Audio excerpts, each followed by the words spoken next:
Hello, this is James Robert Deal. Today is July the 1st, 2017.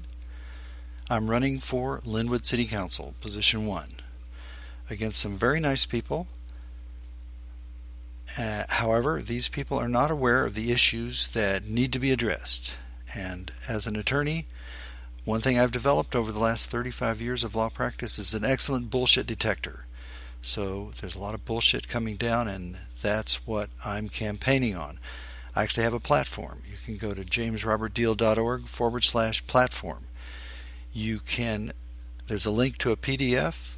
If you support my candidacy, print out those flyers and hand them out for your friends, or forward the link to your friends, or post it on your Facebook, jamesrobertdeal.org/radio.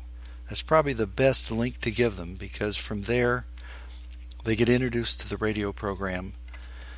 So, see, the first issue I really want to deal with is traffic congestion. Now, why would I think that as a city councilman I could do something about traffic congestion? It's because if you're on a city council, you're eligible to be appointed to the Sound Transit Board and possibly to the Community Transit Board. And believe me, those people are clueless about how to deal with traffic congestion. They have no solution. They don't know. They really honestly believe it's just gonna get worse forever. But there is a solution. If I'm on the city council, I might get on the transit board, and even if I don't, I'll still have more credibility if I'm a city council person. So here's what I'm talking about in terms of solving the traffic congestion problem.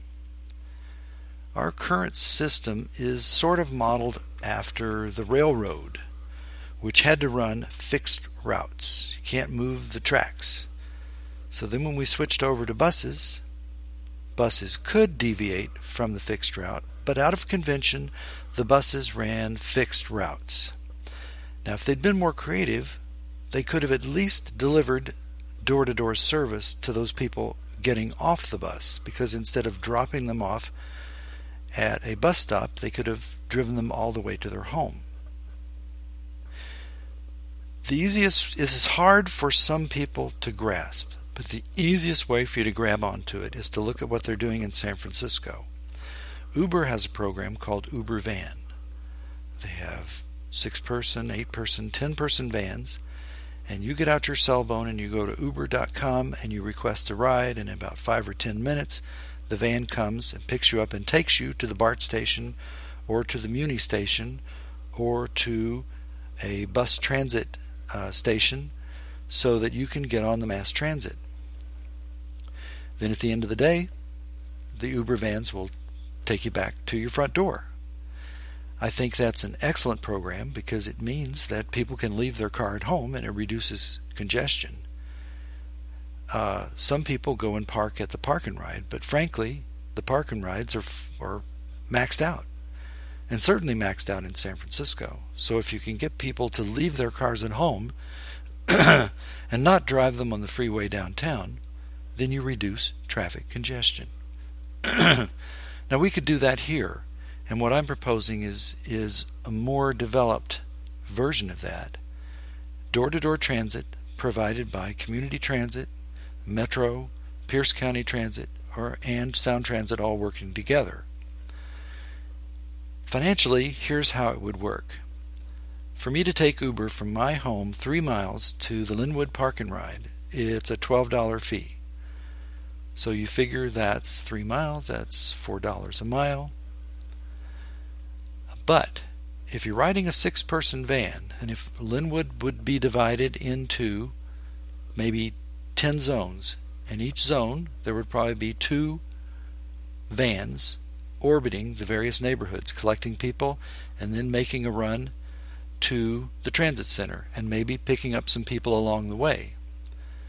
The more people use the system, the more vans you put in operation. Now, the vans would not only go to the transit center. If you requested a ride to the mall, the van would take you to the mall. It would take you to the grocery store. After you're finished with the grocery store, you get out your cell phone and you request a ride through your app, and it will take you back home. How would that work if you're riding the buses? Well, not very well. From my home, it's a 1/4 mile downhill to the bus stop, or it's a 1/2 mile uphill to the bus stop. And you have to study the schedules, and you have to walk fast enough to get there on time. And if you don't get there on time, you have to wait for the next bus another 20 minutes. And you have to stand there in the dark and the rain with people leering at you like, what? Is there something wrong with him that he can't afford a car? And that's certainly not safe for children, and it's certainly not safe for women. I wouldn't want my children or my wife walking a 1/2 mile in the dark in the rain, standing at a bus stop. Especially at night, it's not secure. So people say, oh, this would be too expensive. No. I estimate that the cost would be less than $1 per mile. Remember, it's $12 for me to go one way by Uber 3 miles to the transit center. If there's 6 people on board, you divide that 12 by 6, and it's $2 each way, so $4 round trip. Cheaper than firing up the car, let me tell you. And it's cheaper than driving to Seattle if the park and ride lot is full. So you would give people an alternative way to get to the park and ride. And then you would start charging $10 a day to park at the park and ride. That would encourage people even more to take the vans. The vans would be almost as fast, or if there's traffic congestion on local streets, even faster, because so many people will be taking the vans that there will be fewer cars jamming up our local streets. And the buses on the freeways would all be filled up. The vans would be filled up because the vans would be an on-demand resource. All of the drivers would be union drivers. All these bus drivers who are driving around those mostly empty buses most of the time here in Lynnwood would be driving vans. And you would need more drivers, and it would cost more for labor. But at least you wouldn't be wasting the services of the driver who's driving the mostly empty bus, which costs about $130 an hour to operate. It costs between $500,000 to $1 million, and it depreciates over 20 years, $50,000 a year, and then they're shipped off to Mexico for a small price. And the worst part of it is not the wasted money, it's that the mostly empty buses are not delivering transit services. As I said, this all came about because of conventional thinking, and because the cell phone had not yet been invented, and Uber had not yet come along and developed an app so that people could request rides and they could then ride together. As you're driving along the freeway or along the road, look over in the car beside you. How many people are in that car? Virtually all cars are driven single occupancy, carrying one person. They could be carrying four. Now, if we were all friends, we all knew each other, and we were all going to and from the same places, we could ride together. And in theory, you could take 3 out of every 4 cars off the freeway. But most of us don't know everybody, and we're not all going to the same place, so you need to coordinate the system. And through an app like Uber's, you could do that. I would suggest subcontracting with Uber to provide the technology.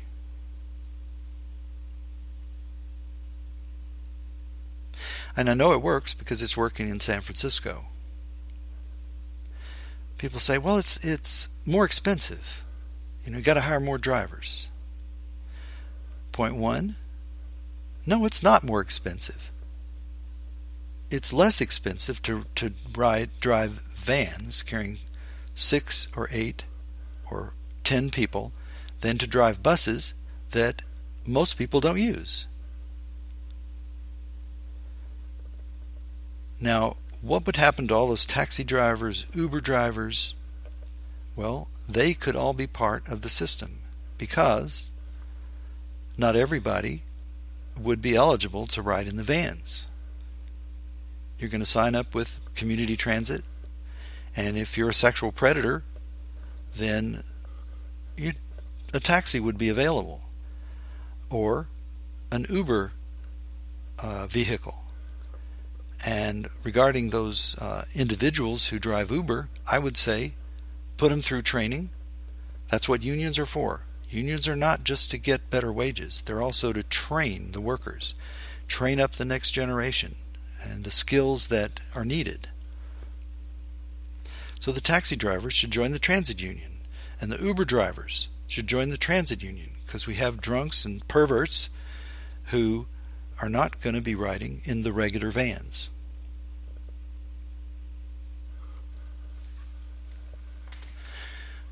Mass transit will be limited in its success unless we figure out a way to solve the last mile problem, which is how to get people to and from the mass transit.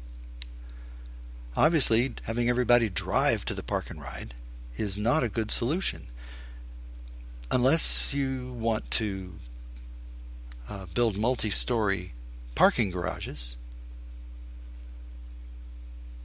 So one of the objections is, oh, it's too expensive. It's more expensive. More expensive than what? More expensive than widening the freeways?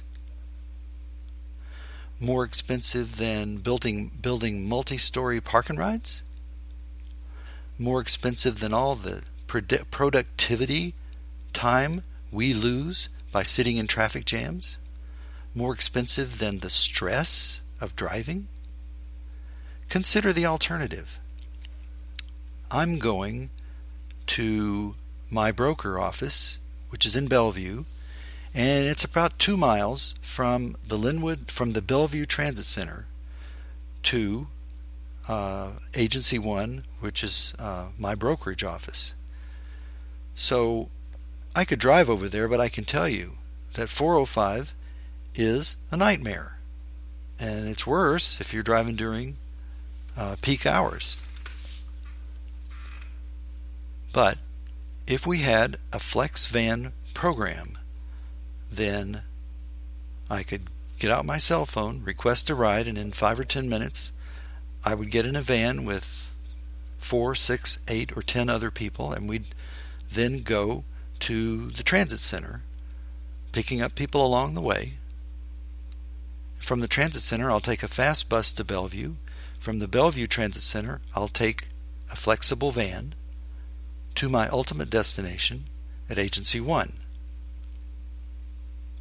Bellevue would be divided perhaps into 20 different zones, and you'd have at least 2 vans, 3 vans, 4 vans serving each zone.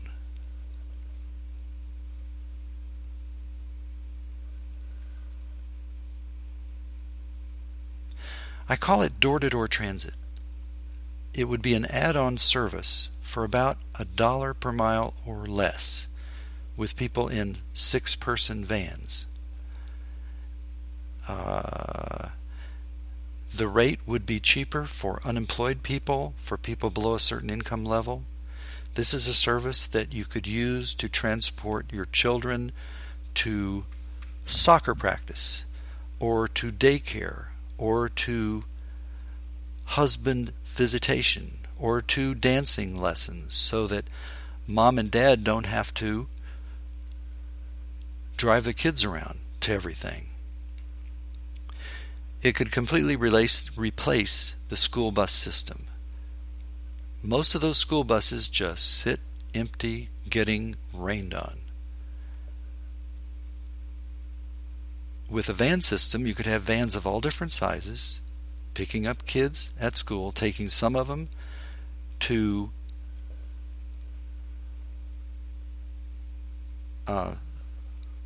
daycare, taking some of them directly home, and would bring your kids right to your front door. In the morning, it would pick your kid up at the front door. So this is a much more secure system. If you'll look at the way school bus drivers operate, it's really disappointing to me. They're so conventional. They want to be like real bus drivers. So they have bus stops. And so in the morning, the kids have to take a hike down to their bus stop, where they all gather and wait for the bus to come by. And so the parents have to accompany them down there to protect the first, second, third grade kids. Well, this is so silly. Why doesn't the bus come to each house and pick the kids up? It would take a little longer, but it would be a lot more safe.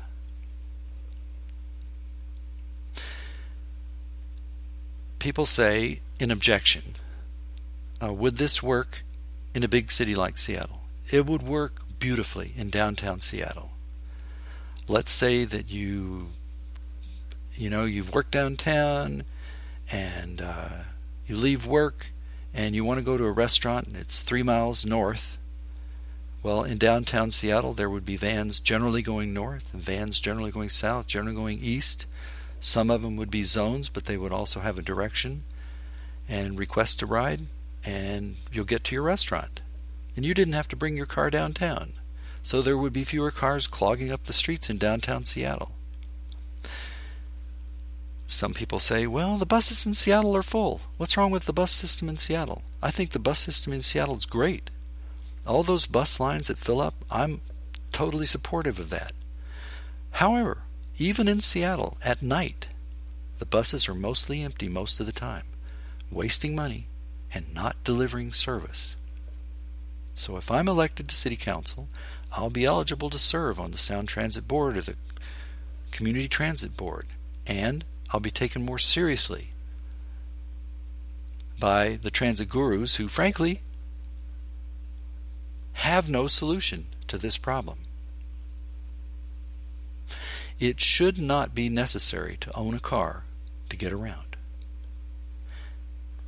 It costs about $724 per month, according to the IRS, on average, to own, operate, maintain a car. The kind of service I'm talking about could give you door-to-door service, all that you could possibly need, for probably under $200 a month, with discounts for low-income unemployed. Think about the poor people who have to get up 3 hours early to take buses, to make connections, to get to work.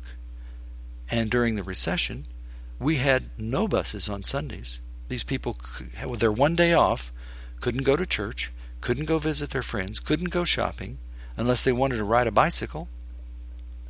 So, this is the bullshit I'm talking about. And I look at our transit system and I have to say, it's a great disappointment. So I'm getting tired of talking, so I'm going to play some music for you.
Our Father who art in heaven, hallowed be thy name.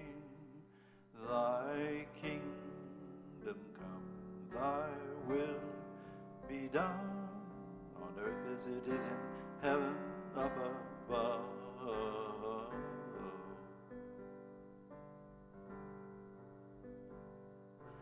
Give us this day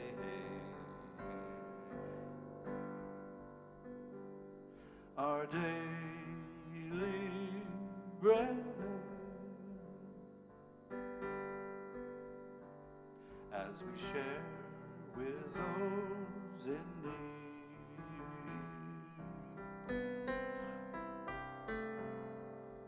Forgive us our wrongs as we forgive others' wrongs, and may we not be tested, but if we are, may we survive the test.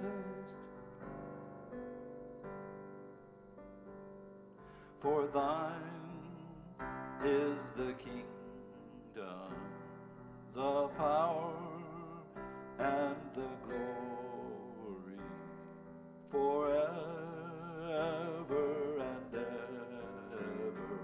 Amen. Amen.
James Robert Deal, February 28th, 2017.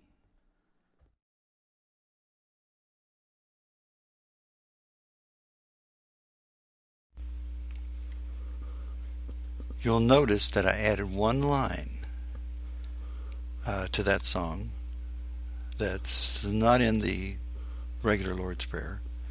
Give us this day our daily bread as we share with those in need.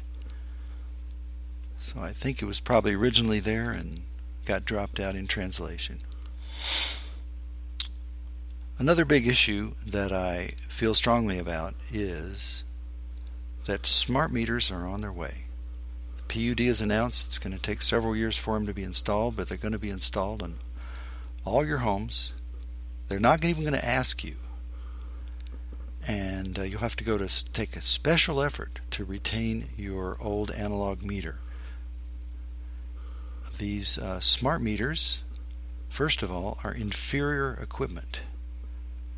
If electricity goes down and comes back up, they tend to catch fire. They're shoddily built. They last about 10 years, whereas the old-fashioned analog meters last 40 years.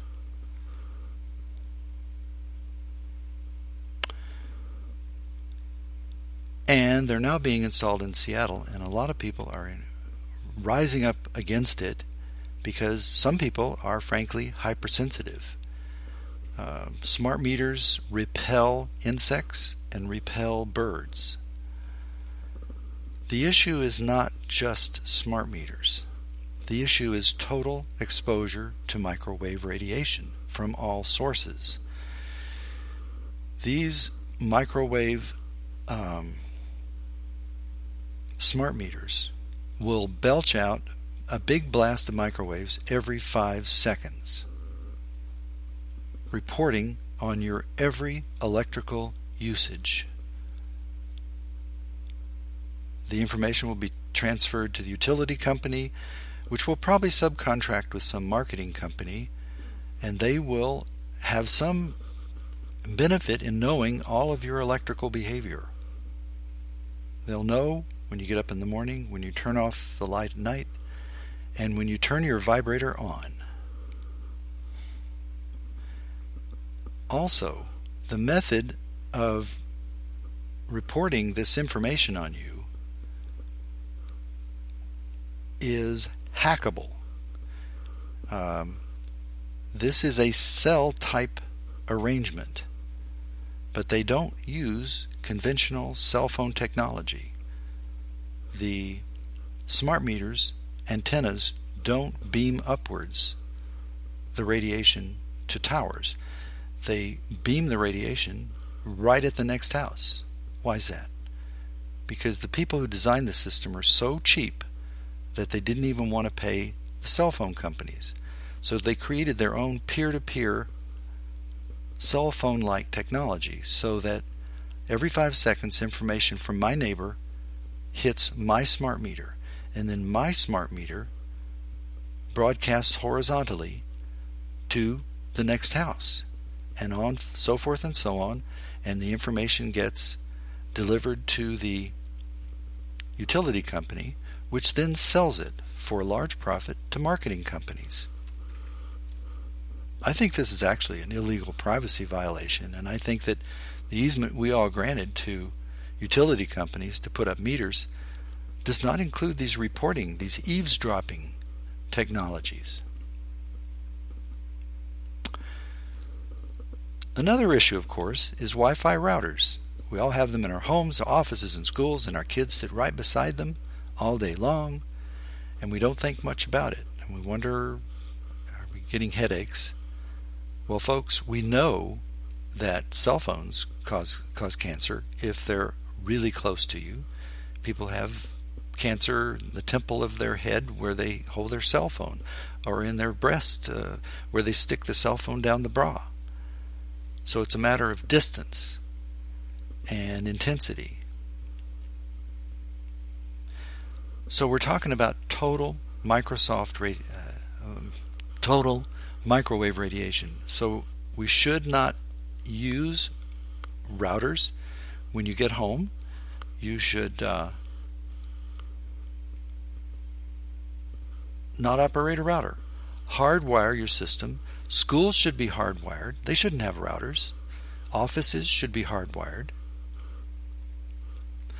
And then, folks, the big thing that's going to fry your brains is coming along, and cities will have jurisdiction over 5G cell towers.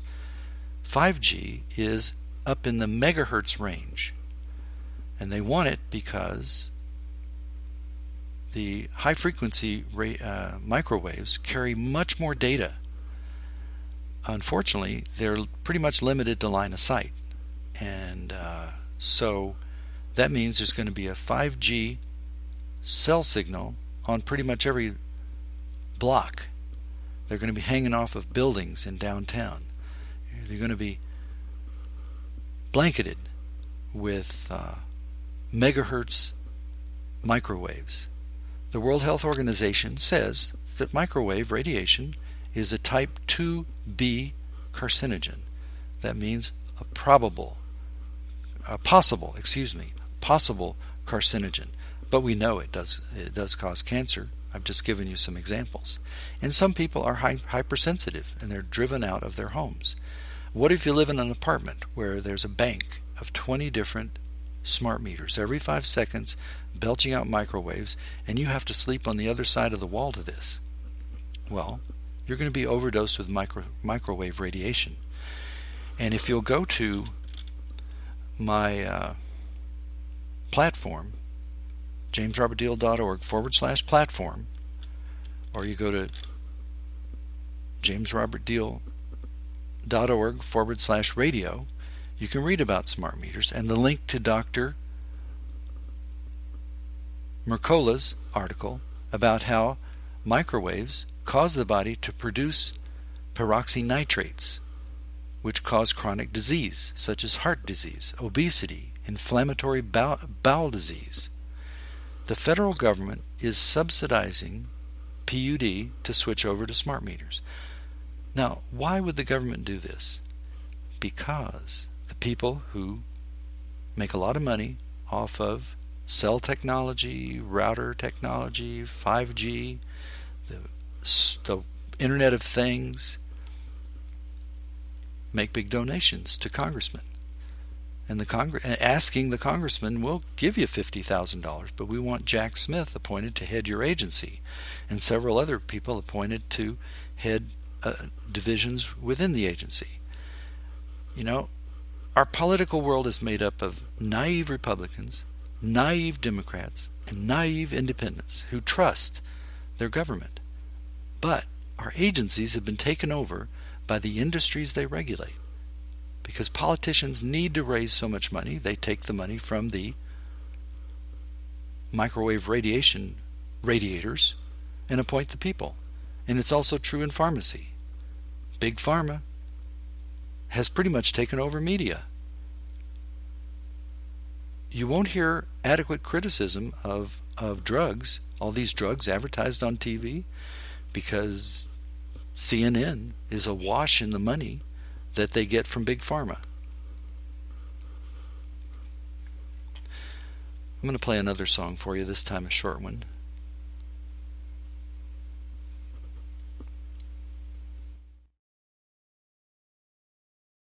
The Nobel Prize for Peace, but they all are speaking esoteric languages that most of us don't understand.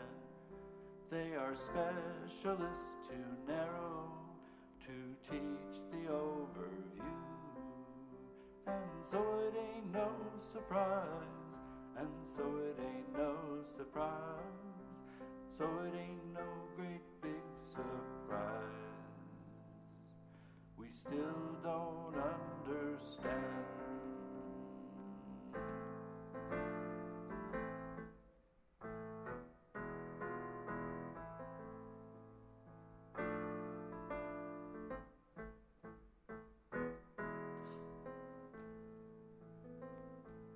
But there be some of us that's trying to do your will, and so we think we have some right to ask one question still.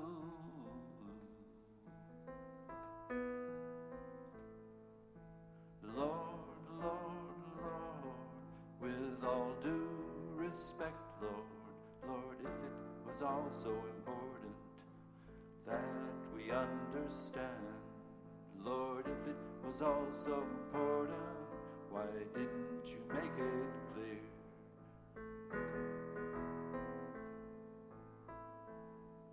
And so it ain't no surprise, and so it ain't no surprise, and so it ain't no great big surprise.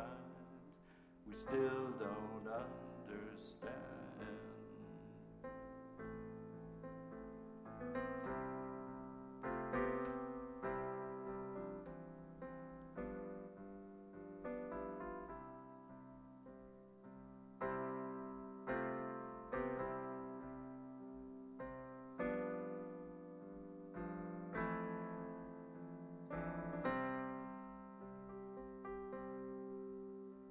There be some of us that's trying to do your will, and so we would presume to make one final request.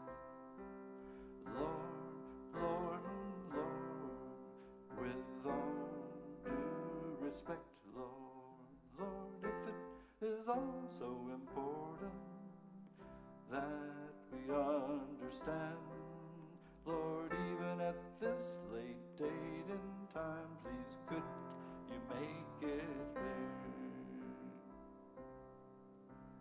So it ain't no surprise, and so it ain't no surprise, and so it ain't no great big surprise. We're still trying to understand. James Robert Deal, February the 17th, 2017.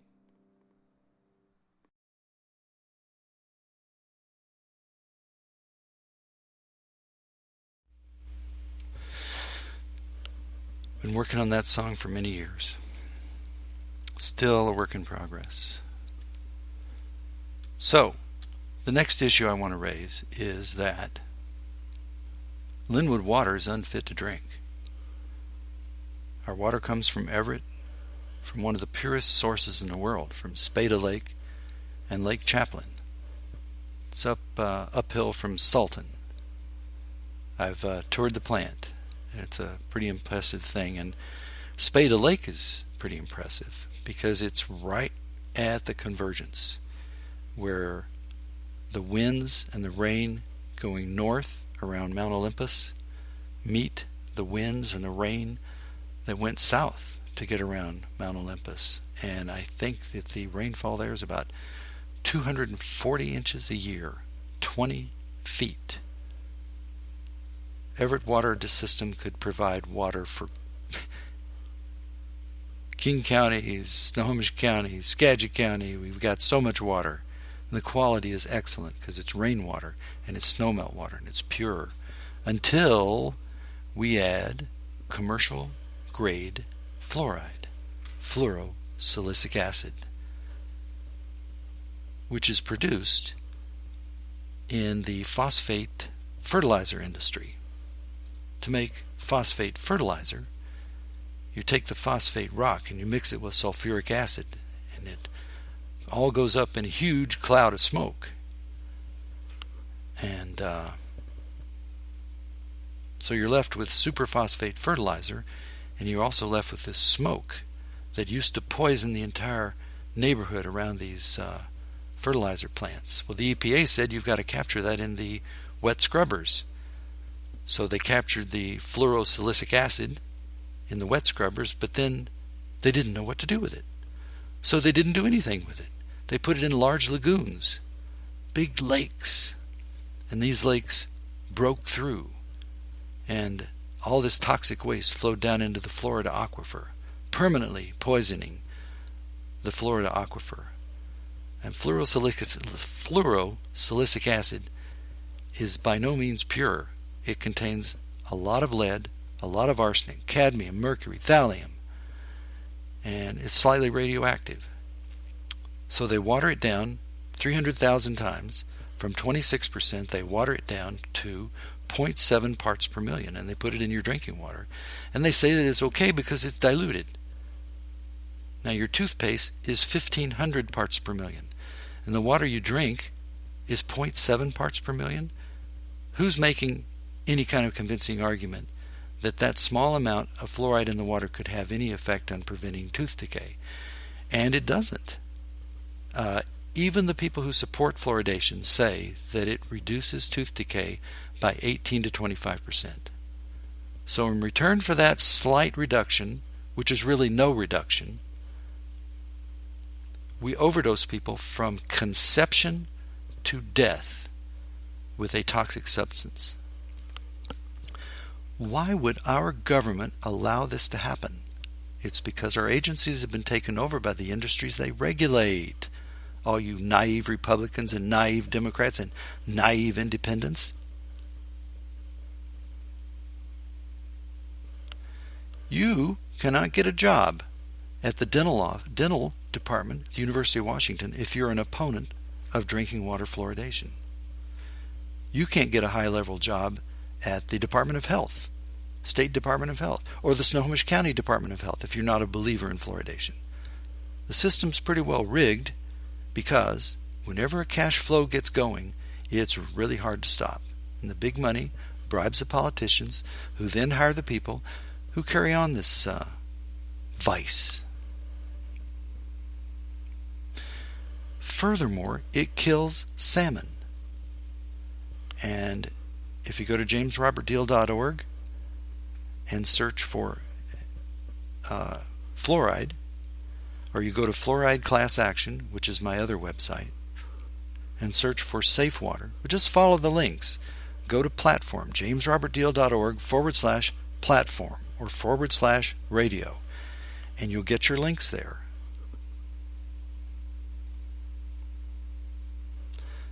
The story of how it kills salmon is very simple. Salmon are anadromous, so they're born in fresh water, they go live in the salt water, and then they come back. So while they're living in fresh water, they absorb salt. All the freshwater fish do this because they need salt. Then, when they go live in the ocean, they're in a salty environment. So their body switches over, and they excrete salt. If you take a freshwater fish and you put it in salt water, you're going to kill it, because it doesn't have the ability to excrete salt. So now the anadromous fish swims back upstream into the freshwater and has to switch again. Instead of excreting salt, it now has to absorb salt because it needs all the salt it can get. Well, the fluoride is a salt, and it absorbs the fluoride, and the fluoride kills certain bacteria in the stomach of the salmon, which it needs to digest its food. Salmon swim around in circles and don't go upstream, or they swim around in circles till they die. And a good example is the Snohomish River, which one year was reported in the newspaper had a salmon crash. Well, it's not a surprise. There are 4 cities on the Snohomish River which flush their sewage water into the Snohomish River, after treatment, of course, but the treatment does not remove the fluoride. The molecule is too small for it to be filtered out. So the level of fluoride that flows from the water treatment plant into the Snohomish River is about 1 part per million. And salmon are sensitive to fluoride at levels anything above 0.2 parts per million. So that's why we have lots of salmon crashes, and I document this on, if you follow the link at jamesrobertdeal.org/platform.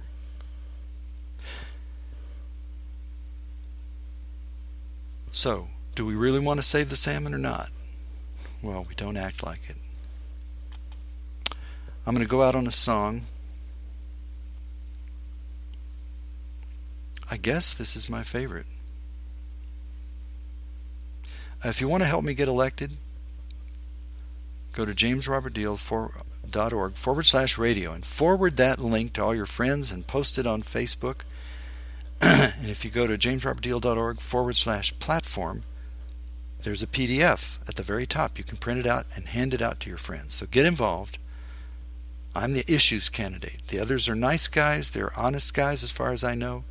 But they don't have good bullshit detectors, and I do. That's the big difference. Come back to this website for announcements of when the next live broadcast will be. I'll try to do it probably every few nights about 8 o'clock, but it'll be announced on the jamesrobertdeal.org/radio website.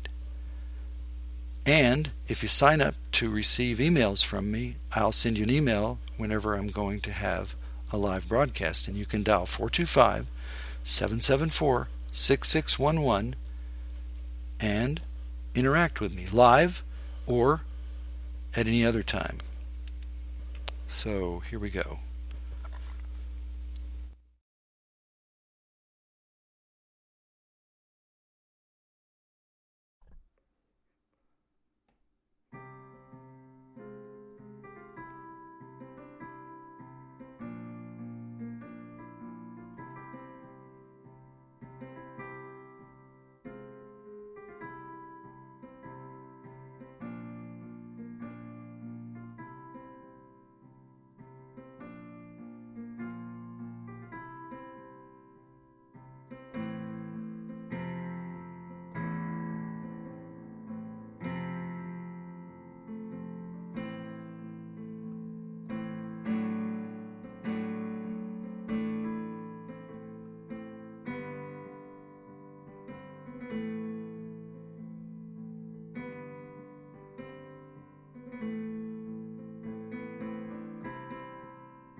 Follow your truth, she would say, wherever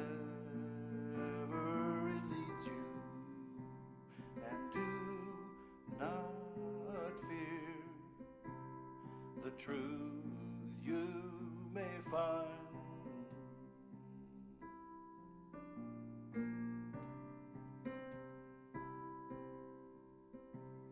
I hope there is a God above, I pray there is no devil.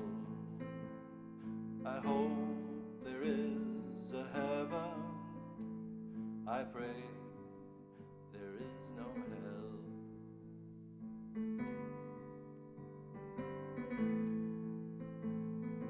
Some may be deserving of punishment infernal. May they be punished no more and no less.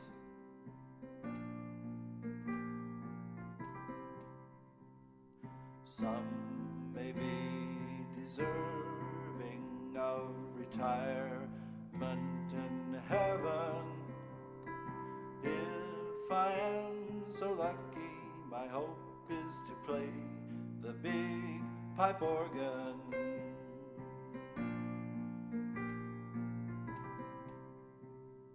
Greenland will melt, Antarctica too.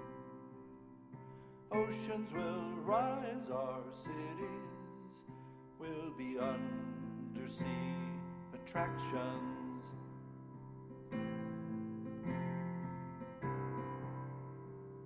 A comet will fall into Atlantic, tsunami cross Pacific, will overtop the coastal nukes, plutonium catch fire and burn.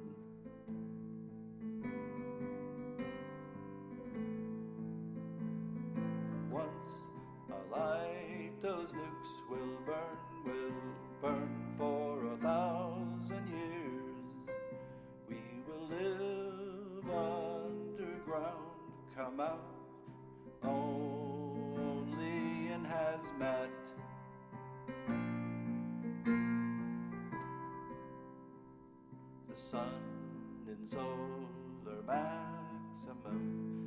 send us a mass ejection.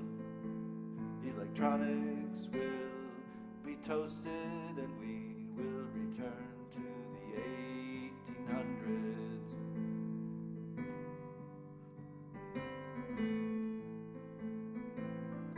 You may say it's unlikely, but such things have happened before. Unlikely things that have happened before will eventually happen again.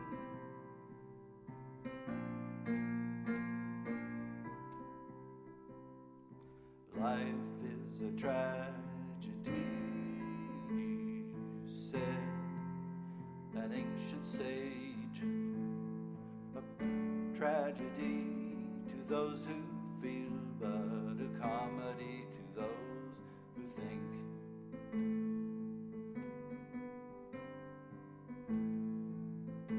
So I've thought about it often, about taking my own life.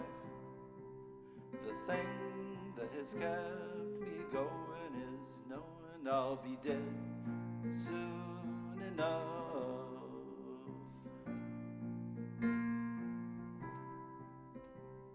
I was sitting by her side when my mother died at 90. Dying won't be so bad, she said. In heaven I can smoke if I want.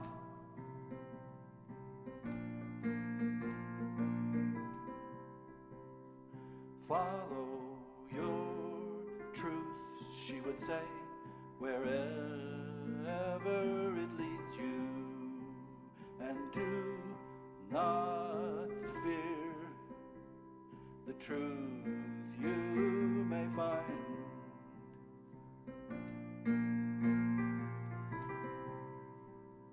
I hope there is a God above. I pray there is no devil. I hope there is a heaven. I pray there is no hell.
Today's July 1st, 2017. Good night.